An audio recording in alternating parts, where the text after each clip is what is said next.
Di sini mau mewawancarai Pak Awang untuk melengkapi tugas filsafat olahraga dari Pak Sahri. Nah, saya ingin bertanya, mengapa olahraga memerlukan landasan filsafat? Oke, pada dasarnya kan filsafat itu kan tidak ada mana yang benar dan tidak ada mana yang salah. Karena kalau filsafat itu kan berdasarkan persepsi mana yang baik itu yang dipakai. Jika pertanyaan kenapa olahraga harus ada dasar-dasar filsafatnya, karena olahraga sebenarnya kan aktivitas fisik yang mereka punya aturan. Ada aturan bakunya, jadi tidak mungkin apa yang kita lakukan dalam cabang olahraga yang masuk ke olahraga itu tidak ada aturan. Maka simbol olahraga salah satunya adalah fair play. Karena itu basic asal dasarnya dia harus ada dasar-dasar dan aturan. Apalagi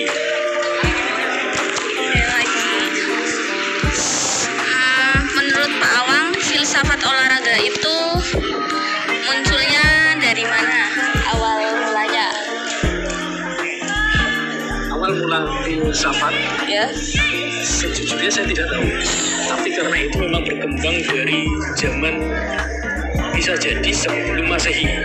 Jadi karena kepakaran, karena kedewasaan dan karena kebijaksanaan seseorang, maka filsafat itu muncul sebagai dasar untuk mendampingi aturan-aturan yang sudah ada sebagai langkah untuk menetralkan keputusan. Itu pendapat saja, ya. Cuma untuk tahunnya kapan dimulai saya belum membaca. Menurut Pak Awang, bagaimana sih hakikat etika dan moral? Oke, hakikat etika dan moral yang jelas pada prinsipnya adalah dengan adanya pendidikan karakter. Etika dan moral itu berdasarkan dengan sifat manusia yang dia selain sebagai makhluk individu, dia juga sebagai makhluk sosial. Jadi bagaimana berinteraksi, bagaimana mereka bersosialisasi, juga dalam bahasa Jawa istilahnya itu ada unggah-ungguhnya, ada tata kramanya, dan itu memang harus merambah baik kita dengan sebaya, baik kita dengan yang lebih tua maupun dengan yang lebih muda. Gitu. Ya, Ada lagi? dan saya sudah cukup, Pak. Oke, kasih lagi. Menurut Pak Awang, apa pandangan filsafat tentang filsafat? Filsafat kalau menurut saya adalah ilmu yang sangat tua, dan memang pada dasarnya ya kita harus belajar lebih banyak, karena yang saya sampaikan tadi bahwa dalam ilmu ini tidak ada yang kita katakan benar dan salah, tapi mana yang baik. Sama seperti istilahnya kebijaksanaan. Kebijaksanaan itu salah satu di akar ilmu filsafat menurut saya. Karena apa? Kalaupun sudah ada aturan, kebijakan akan muncul. Karena apa? Ada sesuatu kendala di lapangan yang memang itu untuk menjadi solusi dari beberapa yang ada masalah di lapangan.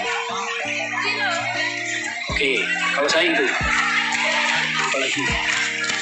Terus bagaimana peran Pancasila sebagai sistem filsafat di era sekarang, terutama untuk menanamkan kesadaran? Senang sekali kalau sampai Pancasila. Pancasila itu di negara Indonesia sangat menjadi dambaan. Karena apa? Singkat ceritanya,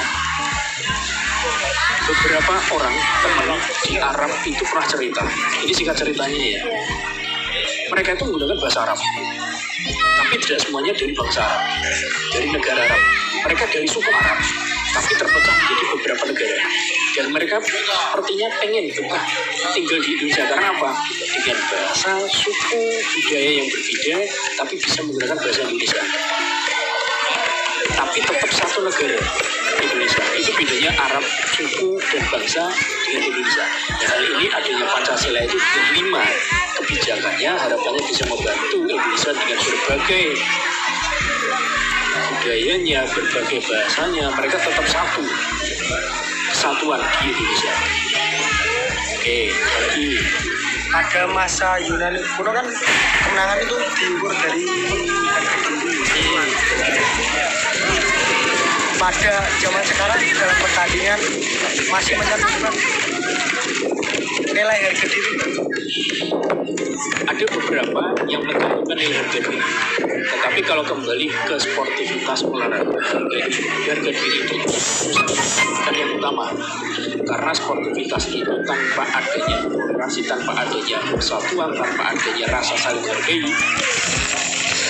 harga diri itu ya nggak ada artinya. Jadi kalau memang kita masih memiliki rasa nasionalisme, ya harga diri itu ada, tetapi tetap harus ada sportivitas. Itu baru ada namanya harga diri. Oke. Terima kasih Pak. Saya sebelumnya saya Fatwa Sarapan ini Pak, mau bertanya tentang menurut Bapak nih Pak, tentang penyetaraan gender di olahraga profesional atau elit itu bagaimana Pak?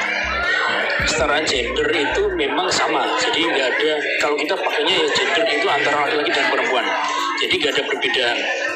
Tetapi di lapangan karena olahraga itu mengandalkan fisik, kemampuan, jadi ada beberapa fisik yang memang tidak dimiliki oleh perempuan yang hanya dimiliki oleh laki-laki, sehingga mereka beranggapan bahwa laki-laki itu selalu di atas.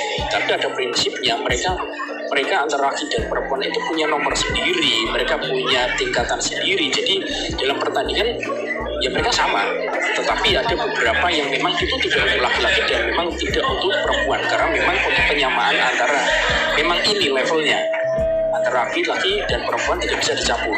Jadi itu namanya kesetaraan gender dalam olahraga.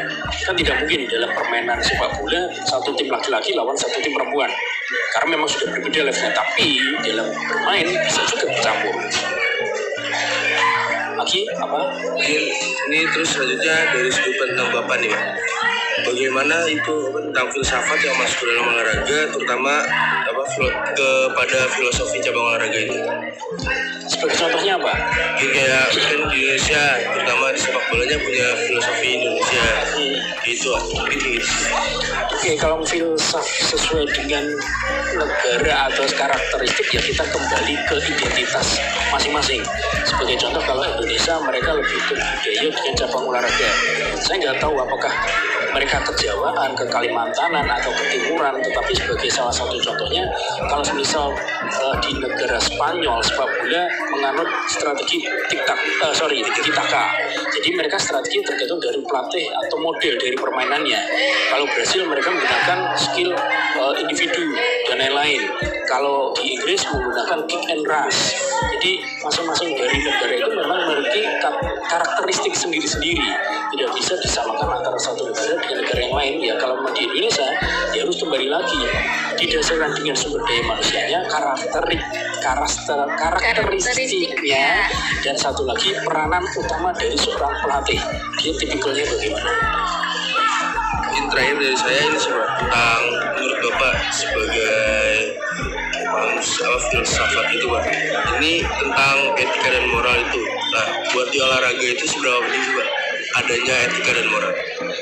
Oke, seperti yang memang kenyataan di lapangan, etika dan moral itu yang memang penting di lapangan. Meskipun kita menang, tapi kita bisa merendahkan orang lain, kita bermaksud untuk menurunkan derajat orang lain, ya itu gak ada artinya. Kita harus tetap menghargai. Meskipun kita menang, ya jangan jumawa. Kalaupun kita kalah, ya jangan terlalu bersedih, karena masih ada event-event yang lain. Jadi ya harapannya dengan penerapan filsafat ini ya kita tahu mana yang tepat untuk kita.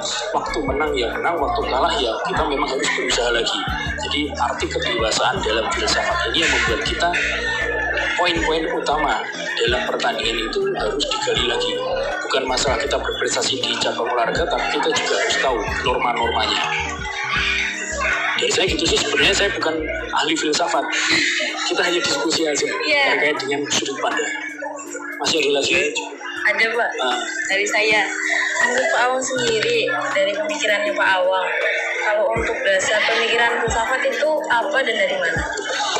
Dasar pemikiran filsafat itu karena ada satu kedewasaan dan yang kedua kematangan. Karena orang yang mampu memberikan jawaban yang tepat untuk semua orang, memang orang itu yang memiliki kedewasaan dan bijaksana. Karena tidak semua orang itu bisa disetujui oleh sebanyak orang. Dan satu kedewasaan itu bukan berdasarkan usia, karena pengalaman hidupnya juga. Jadi salah satu dari filsafat ini merambah ke kalau saya sendiri ke kedewasaan, ke kebijaksanaan dari menjawab maupun berpendapat. Ada lagi. Terus menurut Bapak Awang sendiri untuk hubungan filsafat dan olahraga itu bagaimana? Hubungannya baik-baik saja ya. Jadi yang jelas dalam setiap tim, kalau cabang olahraga individu maupun bergu atau kelompok, memang mengandalkan beberapa karakteristik masing-masing. Tetapi peran dari individu maupun kelompok itu ya harus saling bekerja sama. Bagaimana saling menghargai, bagaimana saling bersikap terhadap lawan atau terhadap teman, bagaimana bertutur kata juga. Jadi sikap-sikap ini yang menjadi dasar antara kita menang dengan pertandingan atau menang terhadap diri kita sendiri. Apalagi ya? Yang terakhir Pak, kan sekarang zaman udah modern ya. Apakah di zaman yang modern seperti ini filsafat masih diperlukan? Oke, kalau zaman sekarang jawaban saya sangat diperlukan. Karena apa? Dengan berkembangnya zaman, berkembangnya teknologi, banyak orang yang tidak bisa mengutarakan atau menyampaikan bahwa kita itu tidak hidup sendiri di sini. Banyak orang yang terlalu egois, bahwa mereka itu terlalu saya bisa hidup tanpa orang lain. Dan sebenarnya dalam filsafat itu tidak ada. Karena filsafat itu kita tidak hanya hidup sendiri, kita masih bisa bersosialisasi, kita masih bisa berinteraksi dengan orang lain. Jadi harapannya ya kita sebagai manusia bukan hanya sebagai makhluk individu, tapi kita sebagai makhluk sosial juga harus bisa menerima keadaan kita, baik sendiri maupun dengan orang lain. Apalagi cukup. Cukup Pak. Terima kasih. Terima kasih banyak.